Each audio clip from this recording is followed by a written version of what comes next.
हरे कृष्णा। ओम नमः शिवाय।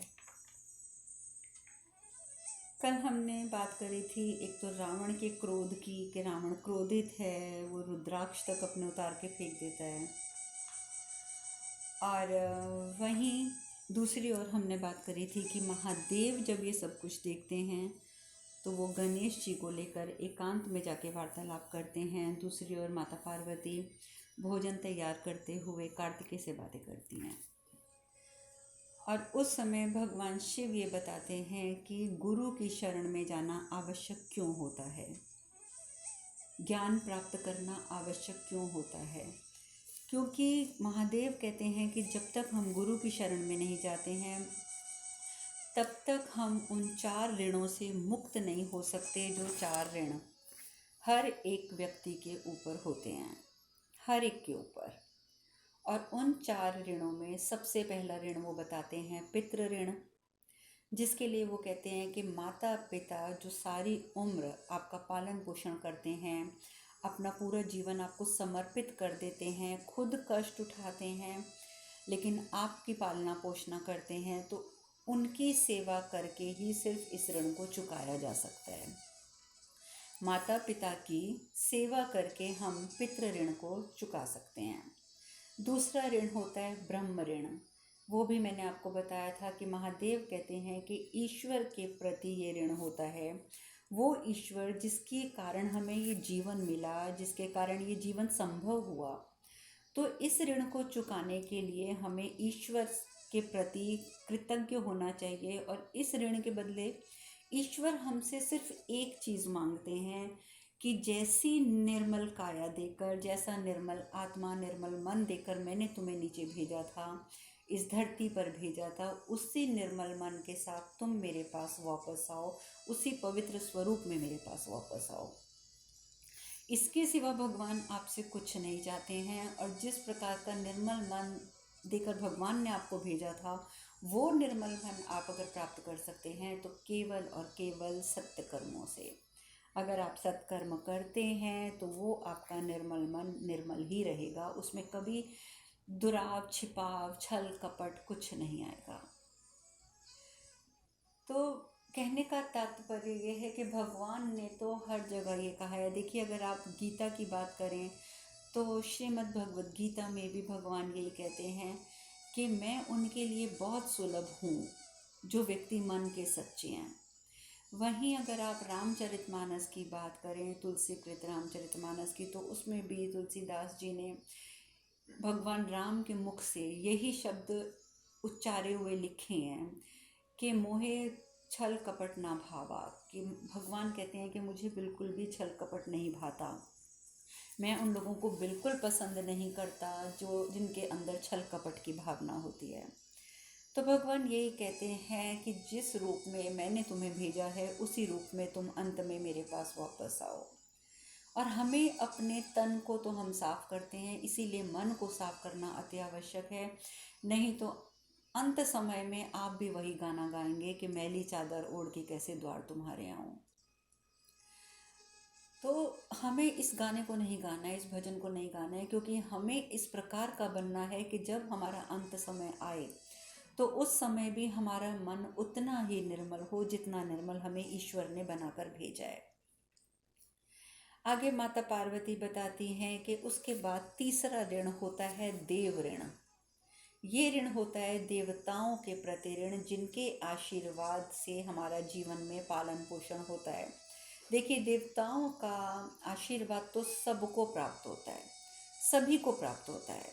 ये देवता अगर वरुण देव हैं तो वो सबको जल प्रदान कर रहे हैं, अगर वो पवन देव हैं तो सबको वायु प्रदान कर रहे हैं, अग्नि देव हैं हमें अग्नि तत्व से मिलवा रहे हैं।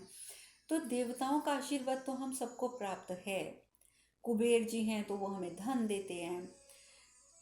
अब इस ऋण चुकाने हेतु हमें क्या करना चाहिए? देवताओं का ऋण भी तो चुकाना पड़ेगा ना। जैसे पितृ ऋण चुकाया, ब्रह्म ऋण चुकाया, तो हमें देव ऋण भी चुकाना है। देव ऋण चुकाने का एकमात्र तरीका होता है कि हमें अपनी आवश्यकता से अधिक कुछ भी संचय नहीं करना, कुछ भी संचय नहीं करना। देखिए, ये जब हमने धन की बात करी थी, आवश्यकता की और इच्छा की बात करी थी। तब हमने ये बातें बहुत विस्तार में करी थी, इसलिए इस बात के विस्तार में मैं आज नहीं जाऊंगी। परंतु माता पार्वती हमें यही बता रही हैं कि हमें अपनी आवश्यकता से अधिक कुछ भी संचय नहीं करना। और यदि हमारे पास संचय हो भी गया है, अगर भगवान की कृपा से हमने धन संचय कर भी लिया है, तो अपनी आवश्यकता अनुसार उसे रख कर बाकी उस धन को हमें वितरित कर देना चाहिए, जिनको हमसे ज़्यादा अधिक आवश्यकता है उस धन की। क्योंकि हमने तो अपनी आवश्यकता अनुसार रख लिया, इच्छा नहीं, आवश्यकता अनुसार।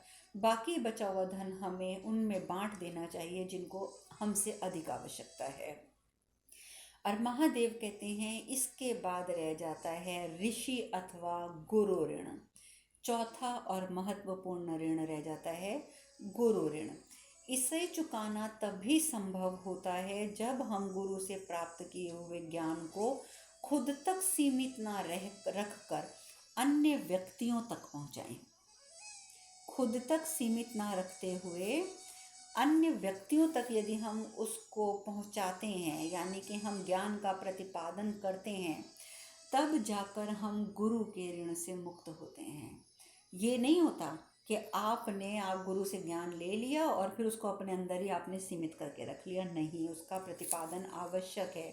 आपको जो ज्ञान आपके गुरु से प्राप्त होता है, आप उस ज्ञान को बांटिए। ज्ञान ऐसी चीज़ है, आप उसको जितना बांटेंगे उतना आपके लिए फलदायी रहेगा।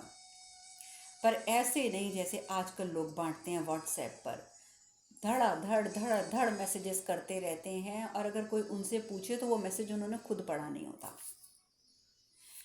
इस तरीके के ज्ञान का कोई फ़ायदा नहीं है। ज्ञान बांटने का अर्थ है पहले ज्ञान को स्वयं ग्रहण कीजिए, स्वयं ग्रहण करके आपको उससे क्या प्राप्ति हुई ये जानने के बाद आप उस ज्ञान को औरों में वितरित कीजिए, तब जाकर आप गुरु के ऋण से मुक्त होते हैं। गुरु ऋण या ऋषि ऋण जिसको बोलते हैं, उससे मुक्त होते हैं। और इन चारों ऋणों को उतारने के पश्चात ही हमारा जीवन जो है वो ऋण मुक्त होता है। अन्यथा अगर इसमें से एक भी ऋण हमारे ऊपर रह जाता है तो हम ऋण मुक्त नहीं हो सकते, कदापि नहीं हो सकते। एक ऋण भी रहेगा तो हम ऋणी ही रह जाएंगे। माता पार्वती कहती हैं कि माता पिता और देवताओं का आशीर्वाद तो सबको प्राप्त होता है, किंतु एक गुरु की शरण में ज्ञान अर्जित करने का सौभाग्य, ज्ञान अर्जित करने का जो अवसर है वो सबको प्राप्त नहीं होता। और जिसको गुरु के द्वारा ज्ञान प्राप्त करने का अवसर प्राप्त होता है उसे अपने आप को भाग्यवान समझना चाहिए। भाग्यवान। दुनिया में करोड़ों लोग होते हैं, करोड़ों लोग, लेकिन सभी करोड़ों लोगों को गुरु की प्राप्ति नहीं होती है। गुरु की प्राप्ति सिर्फ उसी को होगी जो भाग्यवान होगा। तो आपको तो भगवान के प्रति कृतज्ञ हो जाना चाहिए कि आपकी वजह से मुझे ज्ञान की प्राप्ति हुई है। मैं कितना भाग्यवान हूँ, आपकी कृपा मुझ पर हुई है। आपने भागवत कथा भी तो सुनी है ना, आप सब मेरे ग्रुप में हैं तो आपने भागवत कथा भी सुनी है। भागवत कथा के आरंभ में भी मैंने बताया था कि 3 कारण जब इकट्ठे हो जाते हैं तब जाकर हमें सत्संग सुनने की, गुरु के द्वारा ज्ञान प्राप्त करने की का जो सौभाग्य है वो प्राप्त होता है। सबसे पहले होता है कि हमारे मन में इच्छा जागृत होती है। इच्छा जागृत होती है तो फिर हम सत्संग सुनने जाते हैं। लेकिन इच्छा जागृत होना और सत्संग सुनने चले जाना या कथा सुनने चले जाना ये तब हो पाता है जब भगवान की अनुकंपा हो। और भगवान की अनुकंपा हम पर कब होती है? जब हमारे पुण्य जो हैं वो बहुत सारे इकट्ठे हो जाते हैं। जब हमारे पुण्य एकत्र हो जाते हैं तब हमें भगवान की अनुकंपा प्राप्त होती है, और तब हमारे हृदय के अंदर इच्छा जागती है कि हम कथा सत्संग सुने, और तब जाकर हम ये सुनते हैं। तो यानी कि ये सब चीज़ें कोरिलेट करती हैं, एक दूसरे से जुड़ी हुई हैं। तीनों चीज़ों में से अगर एक भी चीज़ नहीं होगी, जैसे मान लीजिए आपके हृदय में इच्छा तो जागृत हो गई कि आपको सत्संग सुनना है, आप सत्संग सुनने पहुंच ही नहीं पाएंगे। क्यों? क्योंकि भगवान की अनुकंपा आप पे भी नहीं हुई है। आप तब सुनने पहुंच पाएंगे जब भगवान का आशीर्वाद आपको प्राप्त हो जाएगा। तो तीनों चीज़ें तभी सफल होती हैं जब तीनों एक साथ होती हैं, और ये तीनों एक साथ सिर्फ तब होती हैं जब आपके सत्य कर्म जो होते हैं वो संचित हो जाते हैं, एकत्र हो जाते हैं, और तब आपको ये अवसर मिलते हैं।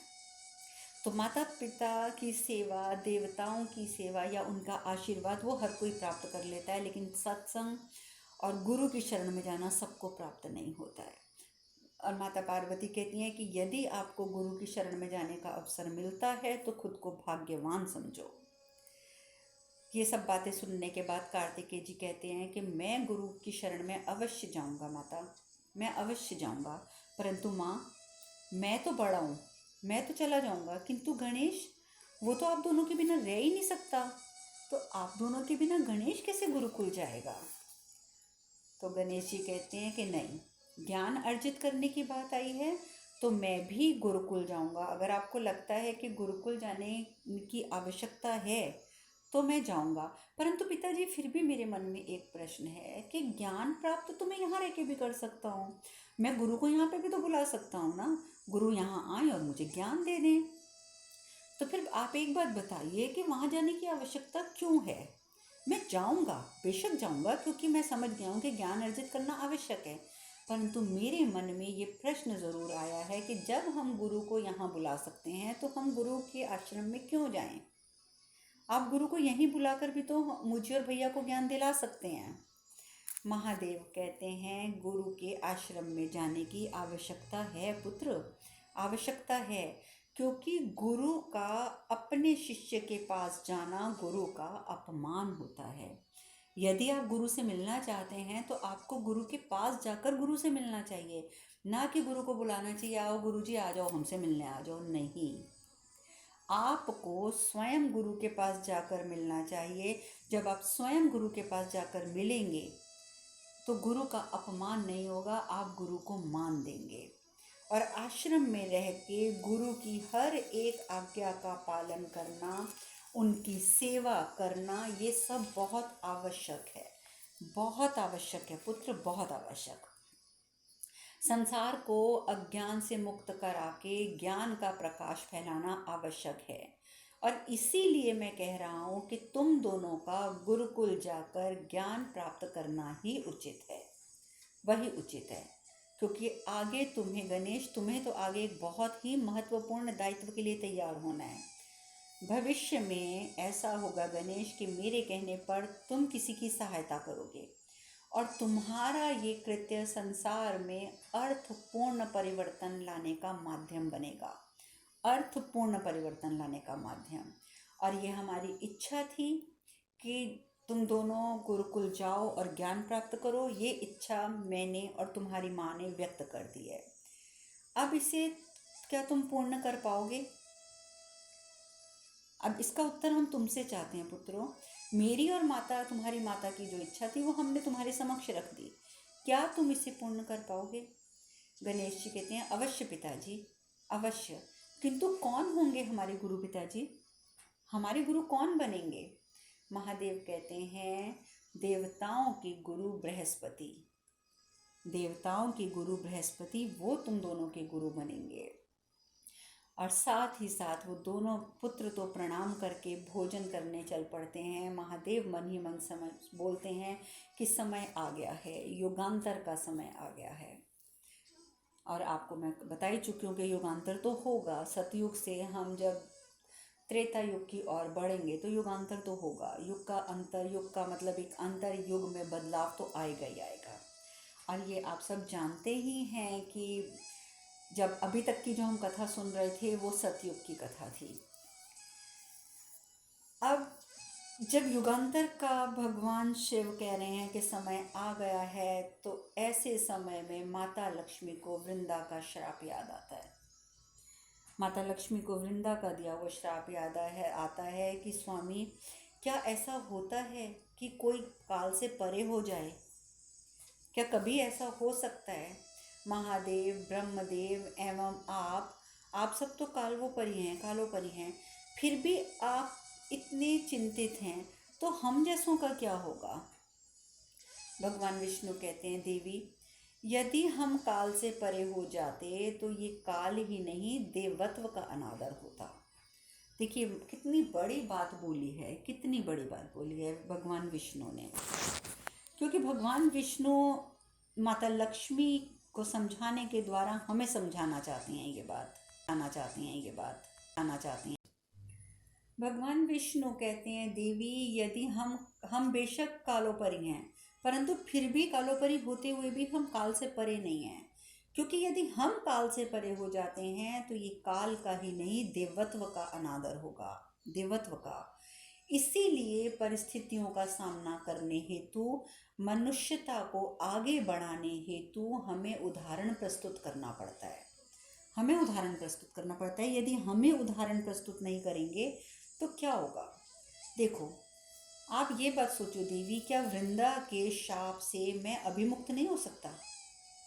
क्या रावण का विनाश मैं अभी नहीं कर सकता? या क्या महादेव अपना तीसरा नेत्र खोल के रावण का संहार नहीं कर सकते हैं? कर सकते हैं, कर सकते हैं।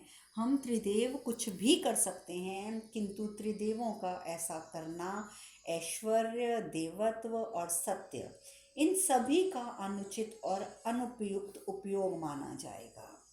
हर तरफ यही बात होगी कि त्रिदेव के पास समस्त ऐश्वर्य था, देवत्व था, उनके पास तो सत्य भी था, परंतु उन्होंने इसका उचित उपयोग नहीं किया, इसका दुरुपयोग किया है। और अपनी इस प्रकार की शक्ति से वो श्राप मुक्त हो गए। श्राप मुक्त तो मैं अभी भी हो सकता हूँ वृंदा के, लेकिन नहीं, ये एक समाज के लिए गलत उदाहरण होगा।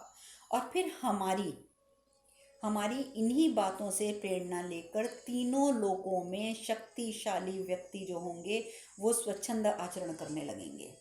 जैसे हम इस समय सबसे शक्तिशाली हैं, हम तो हमेशा शक्तिशाली रहेंगे, परंतु यदि हम स्वच्छंद आचरण करने लग जाएं, जैसे मैं अभी बैठे बैठे अपने आप को शाप से मुक्त कर लूँ वृंदा के, तो होगा क्या कि हमारी ये बातें देखकर, हमारी बातों से प्रेरणा लेकर हर शक्तिशाली व्यक्ति है वो स्वच्छंद हो जाएगा। चारों ओर जो है वो उपद्रव की स्थिति बन जाएगी, चारों ओर उपद्रव। नियति, नियम, व्यवहार, इन सभी सीमाओं में बंधे रहने के लिए स्वयं को बाध्य रखना होगा, रखना पड़ता भी है। समय समय पर कालांतर, युगांतर अपनी लीलाओं का विस्तार करते हैं, और इससे आप मुक्त नहीं हो सकते और ना ही हम मुक्त हो सकते हैं। अर्थात देवी लक्ष्मी, ना तो अब उस श्राप से आप मुक्त हैं और ना ही मैं मुक्त हूँ, हम में से कोई भी मुक्त नहीं हो सकता। माता लक्ष्मी भी मुस्कुरा देती हैं, वो समझ जाती हैं कि जो श्राप मिला है, यानी कि अब कोई मुझे भी छलेगा आने वाले समय में, माता लक्ष्मी इस बात को स्वीकार कर लेती हैं। क्योंकि भगवान विष्णु ने जो समझाया कि हमें गलत उदाहरण प्रस्तुत नहीं करने हैं। उधर दूसरी ओर भगवान शिव का परिवार एक साथ भोजन करता है। गणेश जी तो मोदक खा रहे हैं, इतने स्वाद ले लेके, आहा, अत्यंत स्वादिष्ट, अत्यंत स्वादिष्ट। इस प्रकार से स्वाद ले लेकर मोदक खाते हुए देखकर माता पार्वती कहती हैं, पुत्र, कल सुबह जाना अनिवार्य नहीं है। यदि तुम चाहो तो यहाँ पर कुछ दिनों के लिए और रुक सकते हो, जाना आवश्यक नहीं है कल।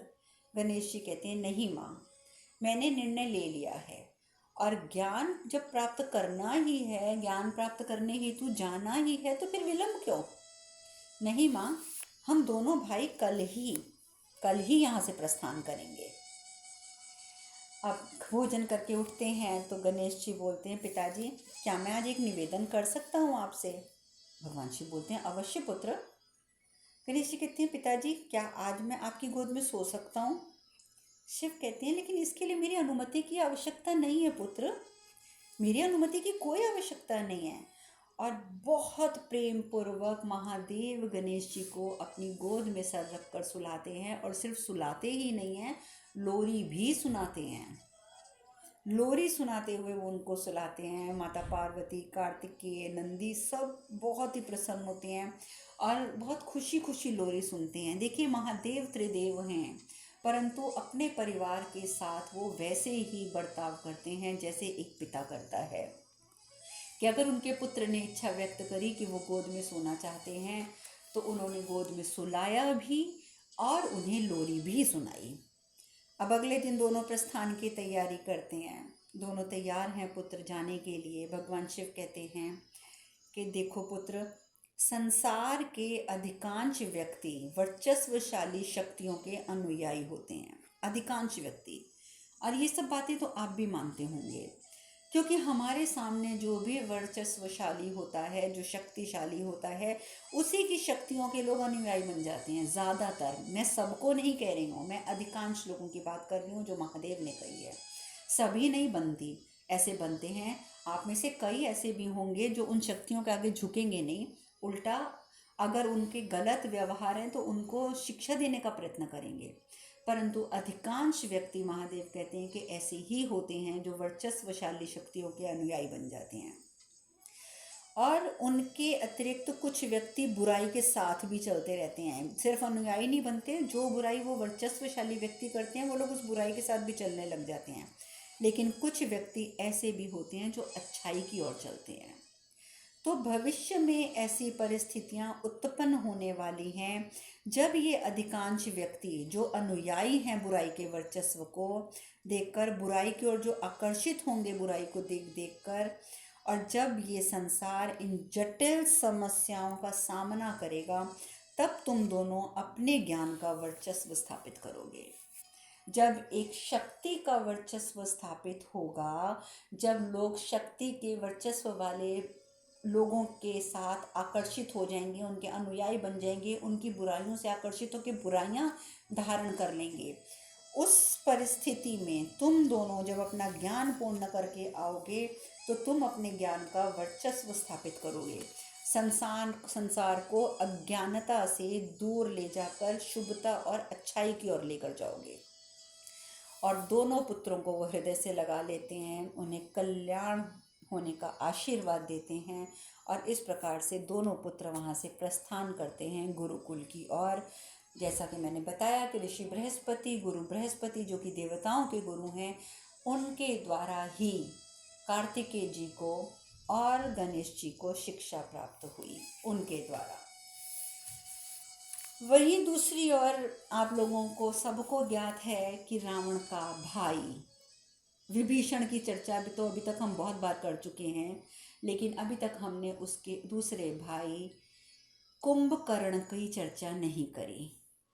अभी तक हमने कुंभकर्ण की चर्चा नहीं करी है। कुंभकर्ण गहरी निद्रा में, और उसका जो साइज है, यानी कि उसका जो शरीर है, इतना बड़ा है, इतना बड़ा है कि उसके सामने आम दैत्य भी छोटे प्रतीत होते हैं।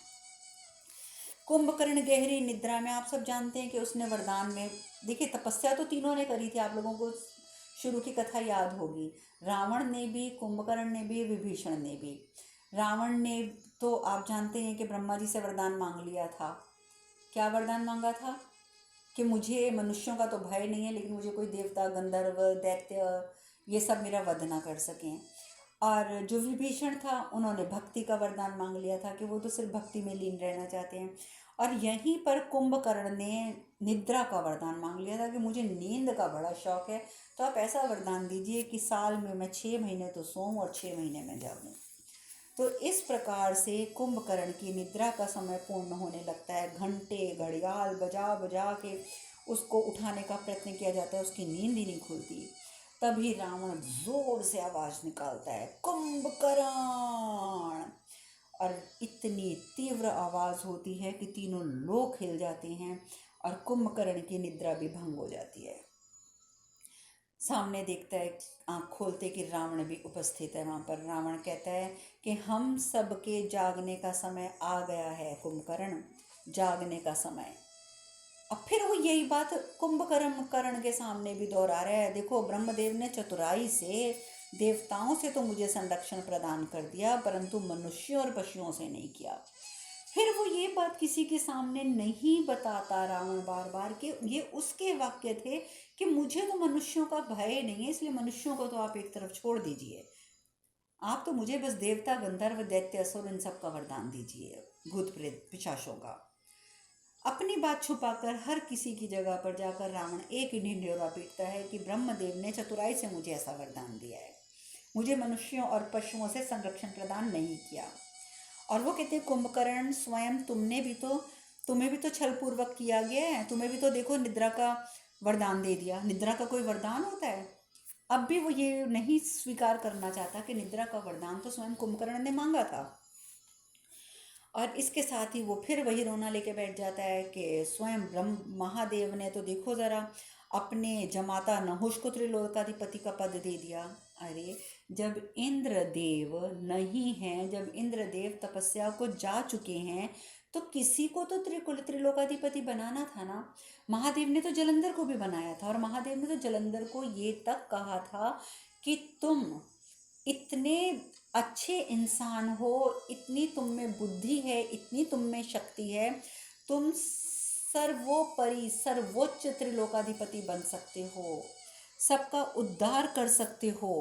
परंतु ये क्या, फिर भी इन सब बातों को झुठला कर भुला कर, और वो कहता है कि महादेव तो बहुत ही ज़्यादा पक्षपात करते हैं, उन्होंने तो नहुष को त्रिलोकाधिपति बना दिया, फिर मेरे साथ भी विश्वासघात किया।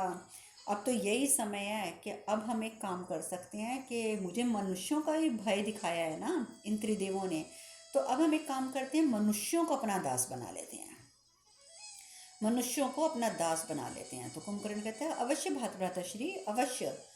और फिर साथ ही वो पूछता है तो क्या महादेव को आप लंका ले आए, क्या आपको सफलता मिली महादेव को लंका लाने में? रावण कहता है अरे नहीं कुंभकर्ण नहीं, अपने आप को मैं पाने में सफल हुआ हूँ, महादेव को नहीं, परंतु अपने आप को पा लिया है मैंने। मैं तो अपने आप को पाने में सफल हुआ हूँ कुंभकर्ण, और अब स्वयं से महत्वपूर्ण मेरे लिए कुछ नहीं है, मेरे लिए अब स्वयं से महत्वपूर्ण कुछ नहीं है। तुम उठो, अपना कार्य पूर्ण करो जो मैंने कहा है, जाओ जाकर धरती से मनुष्यों को लेकर आओ, घोर परिश्रम करवाओ। जैसे मैंने वो स्वर्ण महल तोड़ दिया है ना, और वहाँ मुझे एक भव्य नगर का निर्माण करना है, तो वो निर्माण कार्य अब मनुष्य करेंगे, क्योंकि मुझे शीघ्र भव्य भवन का निर्माण होते देखना है। तुम जाओ और जो कार्य मैंने तुम्हें सौंपा है कि मनुष्यों को दास बनाओ, उनसे परिश्रम करवाओ और मेरा भवन निर्माण करवाओ, जाकर ये करो। क्योंकि अब राक्षस जाति के भविष्य हेतु मनुष्य जाति के वर्तमान का हनन अनिवार्य है, अनिवार्य है मनुष्य जाति का हनन, उसकी मनुष्यत्व का हनन अति आवश्यक है। और इस प्रकार से रावण जो है वो अपने भाई कुंभकर्ण को आज्ञा दे देता है कि जाकर मनुष्यों को दास बनाओ। अब आगे की कथा हम कल करेंगे, आज हम यहीं विश्राम लेते हैं। हरे कृष्ण कृष्ण कृष्ण हरे हरे, हरे राम राम राम हरे हरे। आप सब खुश रहें, सुखी रहें, स्वस्थ रहें। हरे कृष्णा। ओम नमः शिवाय, ओम नमः शिवाय, ओम नमः शिवाय, ओम नमः शिवाय।